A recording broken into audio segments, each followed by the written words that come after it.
Figure it out on your own. Those were the last words my wife, Chloe, spat at me. Her voice was sharp, cutting through the hum of the sedan's engine as she stomped on the accelerator. I was left standing alone in the stark, windswept parking lot of a desolate gas station near the Montana-Dakota border, a full 1,000 miles from our home in Seattle. In the back seat, her brother Liam and sister Isabella were erupting in hysterical laughter, their faces contorted in ugly glee as if they were witnessing the greatest comedy ever performed. My name is Andrew.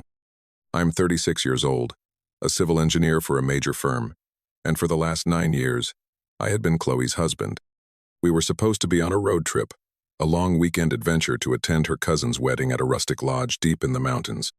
The four of us, packed into her car, allegedly to share the driving and expenses, but the entire journey had been saturated with a strange, unsettling energy.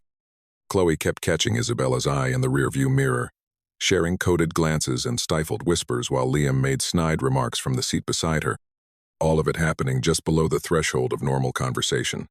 Whenever I'd ask what was so funny, Chloe would flash a brilliant, dismissive smile and say, "Oh, nothing, honey. Just sibling nonsense." My gut screamed that it was anything but. We had pulled over for fuel just as the sun began its descent, painting the vast, empty sky in shades of orange and purple.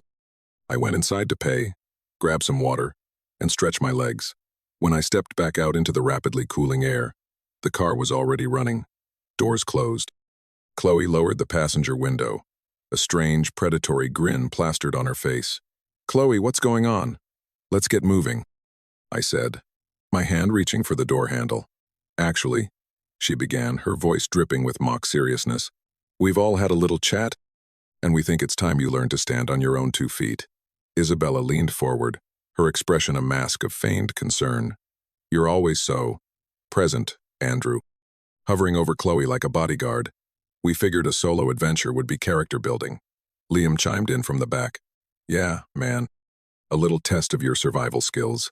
I just stood there, my keys clutched in my fist. But they weren't my truck keys. Those were hanging on a hook back in our Seattle home. These were just the house keys. "This isn't amusing," I stated, my voice flat. "Whatever this pathetic joke is, it's over." Chloe's grin widened, becoming a cruel slash across her face. "It's not a joke, Andrew. It's a valuable life lesson. You're always so damn serious. You need to learn how to take a prank. Figure it out on your own," she yelled again, and then she hit the gas. The tires screeched on the pavement, and I was left to watch their taillights shrink into twin red pinpricks before vanishing into the enormous darkness. I was alone with my wallet, my phone, and the crushing realization that my wife and her siblings had just gleefully abandoned me in the absolute middle of nowhere. A bitter wind, carrying the scent of distant snow, tore through my light jacket. My first instinct was denial. I called Chloe's phone, straight to voicemail. I tried Isabella. Voicemail. Liam had blocked my number a year ago after a trivial disagreement about sports. That's when the cold dread solidified in my gut. This wasn't a prank that would end with them circling back in 5 minutes, laughing. This was a calculated act of cruelty. This was a clear, brutal statement of what they truly thought of me. I trudged back inside the gas station, the bell above the door sounding unnervingly loud in the silence. The old man behind the counter looked up from his newspaper. "Is there a bus to Seattle that runs through here?" I asked, trying to keep my voice steady. He just chuckled, a dry, rasping sound. "Son, the nearest Greyhound is in Billings, and that's a good 100 miles east. Nothing comes through here but cattle trucks and the occasional lost tourist." I had met Chloe a decade ago at a city planning meeting. She was a consultant for an urban development group, and I was presenting the engineering schematics for a new bridge project.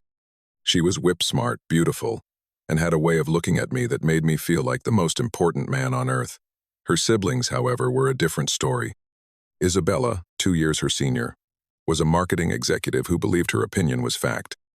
Liam, the youngest, was a perpetual underachiever who compensated with a biting sarcasm and an unearned sense of superiority. From the very beginning, they treated me not as a partner to their sister, but as an obstacle. Family dinners were an exercise in deciphering their inside jokes.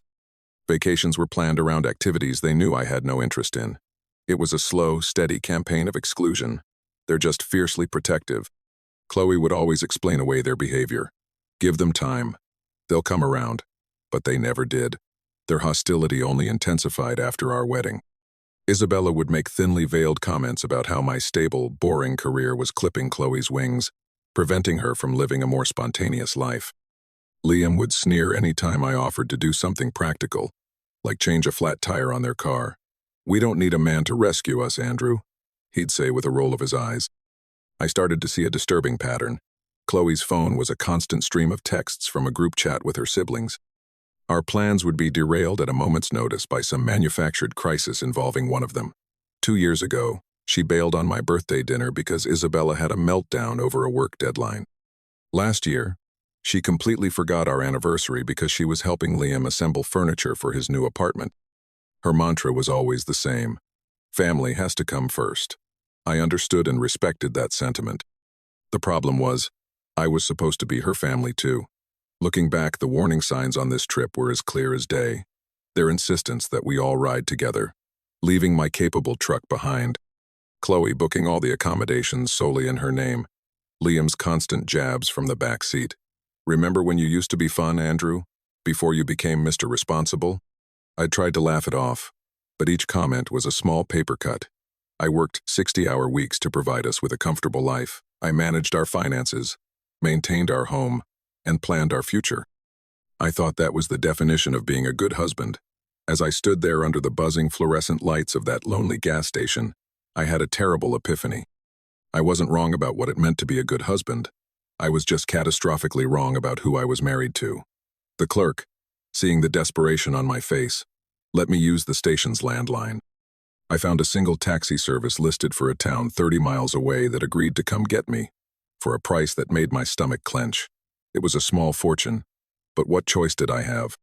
The bus ride from Billings to Seattle was an agonizing 30-hour journey through the dark heart of the American West. 30 hours trapped in a cramped seat, the landscape a monotonous blur, my mind a relentless torture chamber of replayed memories. I kept checking my phone, pathetically hoping for a text message of apology, a frantic call admitting they'd taken things too far. Nothing. Silence. Sometime after midnight, as the bus rumbled through the empty plains of Idaho, the full, horrifying truth crashed down on me. This wasn't about teaching me a lesson in independence. This wasn't about helping me loosen up. This was about power. It was about pure, unadulterated humiliation, designed to show me my exact place in their twisted family dynamic. I thought about every time I had backed down to keep the peace, every joke I had endured at my own expense, every apology I had offered for a crime I didn't commit. The deepest wound wasn't the act of being abandoned itself. It was the chilling realization that this had been meticulously planned. I could almost see them, sitting in Isabella's chic apartment, glasses of wine in hand, laughing as they cooked up this vicious scheme, delighting in my naivete. By the time the bus finally hissed to a stop in the dreary Seattle terminal, my sadness had curdled into a cold, hard resolve. I took a cab to our house. Chloe's car was absent from the driveway. Inside, the house was silent, a perfect time capsule of the morning we'd left. I called my boss and told him I had a family emergency. Then I did something I should have done years ago. I walked to Chloe's home office and opened her laptop. She'd always been careless with her security. The browser was open, still logged into her social media and messaging apps. It didn't take long to find the group chat titled The Trio. It was a sewer of casual cruelty going back months. Screenshots of my private texts to her, peppered with their laughing emojis. A photo of me asleep on the couch with the caption, "My boring old man, dead to the world."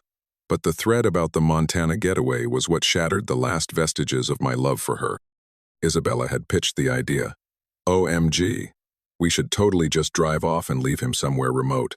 See how the great engineer handles a real problem. Liam had replied instantly. Yes. He's so codependent on Chloe for everything, it's pathetic. And Chloe, my Chloe, had replied, "You guys are pure evil, and I love it." It would be absolutely hilarious. They had planned every single detail, down to the gas station. They'd even placed bets on how long it would take me to call, crying for them to come back. He'll probably just call his mommy. Isabella had typed, "Total man. Child." I slowly closed the laptop, a profound emptiness echoing inside me. Then I walked upstairs, methodically packed a large duffel bag with my clothes, my personal documents, and my grandfather's old watch. I didn't write a note. I didn't turn anything off. I just walked out the front door, got into my truck, and drove away. The difference was, unlike them, I had no intention of ever coming back. I drove south to Portland, to my older brother Mark's place. Mark was a firefighter, a quiet, solid man who'd never been a fan of Chloe. He never said anything directly, but I saw it in the way he would clam up when she entered a room, the way he always found an excuse to leave our family gatherings early. When I appeared on his doorstep, haggard and holding a single duffel bag, he just looked at me, nodded, and stepped aside. "Room's ready," he said, handing me a cold beer from his fridge. "How long are you staying?" I took a long swallow. Not sure yet. I told him everything. The 1,000-mile abandonment, the calculated cruelty, the sickening group chats. When I finished, he just shook his head, his expression a mixture of anger and pity. "Andrew," he said, his voice low and serious, "you're well rid of her." Of all of them. The next morning I called my director at the engineering firm and laid out a professional version of the situation, requesting a transfer to the Portland office. We had a major waterfront development project kicking off, and they were short on senior engineers. My boss, a man who valued results over drama, approved the transfer without question. I could start at the end of the week. By Tuesday afternoon, my phone, which had been blissfully silent, began to explode. Chloe was home. I ignored the calls, letting them all go to voicemail. The first message was a masterclass in gaslighting. "Andrew, where are you? I got home and all your stuff is gone. This is so childish. Call me. We need to talk this out." There was no apology, not even a hint of remorse. Just pure, indignant confusion that I had dared to react to her cruelty. I blocked her number. An hour later, a call from Isabella. Blocked. Then Liam. Blocked. But they were persistent. They started using burner apps and their work phones, numbers I didn't recognize. The messages were all the same. I was overreacting. It was just a joke that went a little wrong. I was being dramatic. I needed to stop this nonsense and come home. On Thursday evening, Mark came home from a 24-hour shift looking grim. "You've got a visitor," he said. "Your wife is parked across the street, watching the building." I peered through the blinds and saw her silver sedan, a predator lurking in the quiet suburban street. As soon as she saw my movement in the window, she got out and started walking purposefully towards the front door. I intercepted her in the building's sterile lobby, cutting her off before she could buzz Mark's apartment. "Andrew, thank God," she cried, reaching out to grab my arm. "I've been sick with worry." I took a deliberate step back, out of her reach. "What do you want, Chloe?" My voice was cold, devoid of the warmth she was used to. "I want you to come home, so we can talk about this like rational adults." "Talk about what?" I countered, my voice rising slightly. "The part where you abandoned me 1,000 miles from home? Or the part where you and your siblings spent months planning it and placing bets on my humiliation?" Her face flickered. The concerned wife facade vanished for an instant, replaced by a flash of raw irritation. I was ruining her script. "It was a prank, Andrew. You're acting like we left you for dead. You left me stranded. You laughed about it. And you did it for months, behind my back. Because you needed it," she finally exploded, her voice echoing in the small lobby. And there it was, the ugly, naked truth. "You're so suffocating, so codependent. We thought if you were forced to solve a real problem on your own for once, you might actually grow a spine." The only sound was the low hum of the overhead lights. I looked at this woman, this stranger I had shared my life with for nearly a decade, and felt nothing but a vast, cold pity. "I'm not coming home," I said quietly. "Don't be ridiculous," she scoffed. "You can't just throw away 9 years of marriage because you got your feelings hurt. Watch me." I turned and walked toward the elevator, pressing the call button. She followed, her voice becoming a frantic torrent of justifications, promises, and threats. But it was all just noise. As the elevator doors slid shut, erasing her from my sight, she was still talking. The next morning, I got a text from an unknown number. "This is Isabella. Chloe is a complete wreck. You need to grow up and fix what you broke." I showed it to Mark over breakfast. "Change your number," he said simply. So I did. 3 weeks bled into a month, and I slowly began to carve out a new existence. I threw myself into the Portland waterfront project, working long hours, finding solace in the clean lines of architectural plans and the tangible progress of construction. I found a small, Spartan apartment downtown, It was mine. No one to consult on paint colors. No one to argue with over what to watch on TV. For the first time in what felt like a lifetime, I could hear my own thoughts. Then, one evening, my mother called. "Andrew, darling, Chloe stopped by the house today." I had been avoiding my parents' calls, not yet ready to unpack the whole ugly saga. But Chloe, it seemed, had no such reservations. "What did she tell you?" I asked, a sense of weary resignation washing over me. "She said you're having some kind of mental breakdown." My mother's voice was tight with worry. "That you just vanished after your trip and you won't talk to anyone." "Andrew, what's going on?" My mother had always adored Chloe, seeing her as the sophisticated, ambitious woman who balanced out my quiet nature. "It's not a breakdown, Mom. We're getting a divorce." I didn't want to poison my mother against her, not yet. Explaining the depth of their cruelty would sound petty and vindictive over the phone. "I'll explain everything later, Mom. I just need some space." But after I hung up, a cold fury began to burn in my chest. Chloe was still trying to control the narrative, painting me as the unstable one, the villain who abandoned his loving wife for no reason. That weekend, I drove back up to Seattle, not to our old house, but to my friend Dave's place. Dave was a contractor who had been a groomsman at my wedding. "Heard you and Chloe split," he said, handing me a beer as we sat on his deck. "She's telling everyone you just snapped and took off." Seemed pretty broken up about it. There it was again, her carefully crafted story. So I told him the real one, from the whispers in the car to the messages on her laptop. When I finished, Dave was silent for a long time, just staring out at the yard. "That's monstrous," he finally said. "Why would she do that?" "I think she needed me to be small so she could feel big," I said, the words tasting like ash. "I think she enjoyed having the power to hurt me." Dave nodded slowly. "You know, something just clicked. At your wedding reception, I remember you were over by the bar, laughing with me and a couple of the other guys, just shooting the breeze. And Chloe came over, looking annoyed. She said she needed you to go mingle with her aunt from out of town. It happened like 3 or 4 times. Every time you looked like you were genuinely having a good time on your own, she'd find a reason to pull you away." I remembered it vividly. I had just assumed she was being a diligent host. Now, I saw it for what it was: control. She couldn't stand to see me happy unless she was the source of that happiness. That night, I drove past the house we had shared. The lights were on. I could see her silhouette moving in the living room. I didn't slow down. I just kept driving, but seeing that house solidified my resolve. I wasn't just running from a toxic marriage. I was finally running towards myself. The following week, I found a lawyer, a formidable woman named Ms. Davies who specialized in contentious divorces. She listened to my entire story without a flicker of judgment, her pen scratching across a legal pad. "Do you have any documentation of the post-separation harassment?" she asked. I showed her the log of blocked numbers, the saved voicemails, the text from Isabella. "And she went to your parents' home alleging a mental health crisis?" "Yes. And to my friends." Davies nodded grimly. "We can use this. Washington is a no-fault state, but a documented pattern of harassment and defamation is highly relevant." I signed the retainer that afternoon. Miss Davies would handle serving Chloe and initiating the proceedings. "One last thing, Andrew," she said as I stood to leave.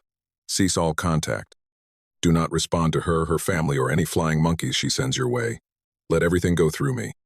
They will try to bait you into an emotional response they can use against you." 2 months after I filed, Ms. Davies called me into her office. "Your wife has responded," she said, gesturing to a stack of documents on her desk. "She's contesting, claiming spousal abandonment and demanding the majority of the assets and significant alimony. Her petition states you became emotionally volatile and abusive, and that she and her family were planning an intervention, not a prank." "Abusive?" The word hit me like a physical blow. "That's an absolute lie." "I know," Miss Davies said calmly, "and we are going to prove it." I had a private investigator do a little digging. She pushed a folder across the desk. Inside were high-gloss printouts of social media posts. There was Chloe, Isabella, and Liam at a crowded, noisy bar in Billings, Montana. The timestamp was 11 p.m. on the night they had left me stranded. They were holding up shots of tequila, huge, triumphant smiles on their faces. The caption on Isabella's post read, "Operation Independence Day is a smashing success. Freedom, girls trip plus Liam." In one photo, Liam was wearing my Seattle Seahawks beanie. the one I had left on the dashboard of the car. They cannot claim they were afraid of you or planning an intervention while simultaneously posting celebratory pictures of your abandonment. Miss Pratt, Davies said with a thin, satisfied smile. This obliterates their entire narrative. But there was more. The investigator, a digital forensics expert, had recovered the trio group chat from a cloud backup Chloe had forgotten about. It was all there, in black and white. The months of planning, the cruel jokes, the bets. We file our counter-petition tomorrow morning, Ms. Davies declared. And then, we bring this to an end. The divorce hearing was a grim affair in a sterile courtroom. Chloe sat at the opposing table, looking pale and drawn. She tried to catch my eye, to offer a small, sad smile, as if we were co-conspirators in some unfortunate misunderstanding. Her lawyer went first, painting a picture of me as a moody, unstable man who had cruelly deserted his loving wife over a simple family joke. He portrayed me as vindictive and irrational. When it was our turn, Ms. Davies stood, the picture of calm professionalism. Your Honor, she began. My client's response will be brief, as the evidence speaks for itself. She systematically submitted the evidence, the screenshots of the group chat, the time-stamped social media posts from the bar, the log of harassing calls and texts, and sworn affidavits from my mother and Dave detailing Chloe's attempts to defame my character. This is not the behavior of a concerned spouse, Your Honor, Davies concluded. This is a documented pattern of malicious emotional abuse and manipulation. The judge read through the documents in stony silence. I could see Chloe whispering frantically to her lawyer, the color draining from her face. Finally, the judge looked up, his gaze sweeping over Chloe and her lawyer with undisguised contempt. Based on the overwhelming evidence presented by the respondent, he announced, his voice booming in the quiet room, the petition for a fault-based separation is denied. The divorce is granted. Assets will be divided exactly 50-50. There will be no spousal support awarded. The court finds the petitioner's claims to be without merit and, frankly, disturbing. Chloe tried to approach me in the hallway afterwards, but Miss Davies moved swiftly between us. The restraining order is still in effect, she said, her voice like ice. I walked out of that courthouse and didn't look back, the weight of a decade lifting from my shoulders with every step. 3 years have passed. The pain has faded, replaced by a quiet strength I never knew I possessed. Those business management courses I took at night paid off. I left the large firm and started my own company, Apex Engineering Solutions. At first, it was just small residential projects, but my reputation for honesty and quality grew. Mark, having retired from the fire department, became my first employee, my partner. Dave joined us a year later. We build things that last, on foundations of integrity. I bought a house on a quiet hill overlooking Portland, with a big garage for my truck and a yard for my dog. It's a life I built myself, with my own 2 hands. About a year ago, Dave called me from a supply house. You're not going to believe who I just saw, he said. Chloe. Heard she got remarried 6 months after you guys split. Some tech bro. Apparently, it didn't even last a year. He left her. Said he couldn't handle her and her toxic family. He waited for my reaction. I just said, huh. Anyway, did you remember to get the galvanized steel bolts? He was quiet for a second. That's it? You don't want to know more? No, Dave, I said, looking out my office window at the city I now called home. I really don't. Her story was over. Mine was just beginning. I learned later, through the grapevine, that the consequences had eventually found them. Isabella's company fired her after a formal complaint from our lawyer made her a liability. Liam's web of lies collapsed when friends began comparing stories. And Chloe, left with only her 2 miserable siblings, found her social circle shrinking until it was just the 3 of them, trapped in the bitter feedback loop they had created. They had tried to teach me a lesson about being alone, but in the end, they were the ones who ended up truly isolated. Some lessons, I suppose, are learned the hard way. And some foundations, once broken, can never be rebuilt.